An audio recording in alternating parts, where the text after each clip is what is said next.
تو آئیے آج بات کرتے ہیں قربت کے فن پر۔ یہ صرف ایک تعلق نہیں بلکہ یہ وہ خوبصورت کہانی ہے جسے دو لوگ مل کر لکھتے ہیں۔ چلیں اس سفر کے کچھ رازوں کو سمجھتے ہیں۔ کبھی سوچا ہے کہ ایک خوبصورت رشتے کی اصل بنیاد کیا ہوتی ہے؟ وہ کون سی ایسی کشش ہے جو دو لوگوں کو صرف جسمانی طور پر نہیں بلکہ روح کے گہرائیوں میں ایک دوسرے سے جوڑ دیتی ہے؟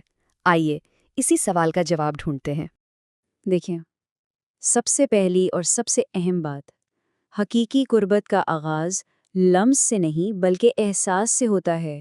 یہ ایک ایسی جذباتی ہم آہنگی ہے، ایک ایسا کنیکشن جہاں کسی کو لفظوں کے بغیر بھی سمجھ لیا جاتا ہے۔ تو یہ معاملہ صرف جسمانی کشش کا نہیں ہے، یہ تو دو روحوں کا ایک دوسرے میں پگھل جانے جیسا ہے، ایک ایسا لمحہ جہاں وجود ایک ہو جاتا ہے اور باقی سب کچھ پیچھے رہ جاتا ہے۔ تو پھر ازدواجی قربت اصل میں ہے کیا؟ یہ وہ احساس ہے، وہ محفوظ پناہ گاہ ہے جہاں آپ کو صرف چاہا نہیں جاتا بلکہ آپ جیسے ہیں ویسے ہی مکمل طور پر قبول کیا جاتا ہے، جہاں یہ یقین ہوتا ہے کہ کوئی جذباتی طور پر آپ کے ساتھ ہے۔ اور اس خوبصورت تعلق کی بنیاد صرف 3 چیزوں پر کھڑی ہے: جذباتی تحفظ یعنی گہرا بھروسہ، باہمی رضامندی یعنی ایک دوسرے کی خواہش کا احترام، اور ہمدردی یعنی ایک دوسرے کے احساسات کو سمجھنا۔ ان کے بغیر کوئی بھی رشتہ ادھورا ہے۔ اچھا، تو اس ہم آہنگی کا سفر ہوتا کیسا ہے؟ اسے 3 بہت ہی خوبصورت مراحل میں تقسیم کیا جا سکتا ہے، جہاں ہر مرحلہ رشتے کو ایک نئی گہرائی، ایک نئی خوبصورتی دیتا ہے۔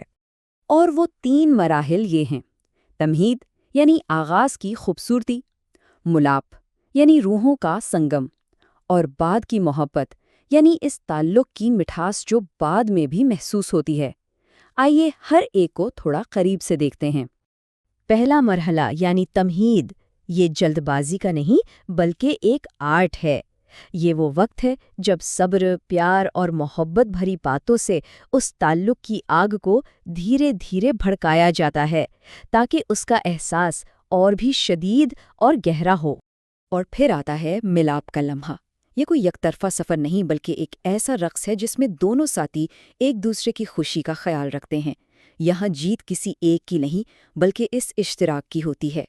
اور کہانی یہاں ختم نہیں ہوتی، بلکہ ملاپ کے بعد کے لمحات، جب خاموشی میں باتیں ہوتی ہیں، جب دل ایک دوسرے سے جڑتے ہیں، یقین کریں یہی وہ لمحے ہیں جو اس رشتے کی بنیاد کو ہمیشہ کے لیے امر کر دیتے ہیں۔ جب بنیاد اتنی مضبوط ہو تو اظہار میں آزادی اور سکون خود بخود آ جاتا ہے۔ اب بات کرتے ہیں ان اصولوں کی جو اس رشتے کو اور بھی پرکشش اور خوبصورت بناتے ہیں۔ یہاں ایک بہت ہی خوبصورت اصول ملتا ہے: تمہاری عورتیں تمہارے لیے کھیتیاں ہیں۔ اس کا مطلب ہے کہ یہ رشتہ تخلیقی ہے، زندگی سے بھرپور ہے۔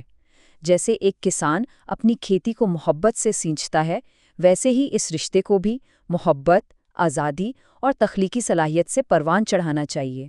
اس کا مطلب بہت سیدھا سا ہے۔ اس سفر میں کوئی سخت اصول نہیں ہے۔ سب سے اہم چیز باہمی رضامندی، سکون اور خوشی ہے۔ دونوں مل کر اپنی دنیا خود بنا سکتے ہیں جیسا وہ چاہیں۔ دیکھیں، ہر انداز کی اپنی ہی خوبصورتی ہے۔ آمنے سامنے ہونے سے آنکھوں میں آنکھیں ڈال کر روح تک کا سفر ہوتا ہے، جبکہ پہلو بہ پہلو لیٹنا، تھکاوٹ یا کچھ خاص حالات میں جسمانی سکون اور تحفظ کا ایک الگ ہی احساس دیتا ہے۔ انتخاب ہمیشہ باہمی ہوتا ہے۔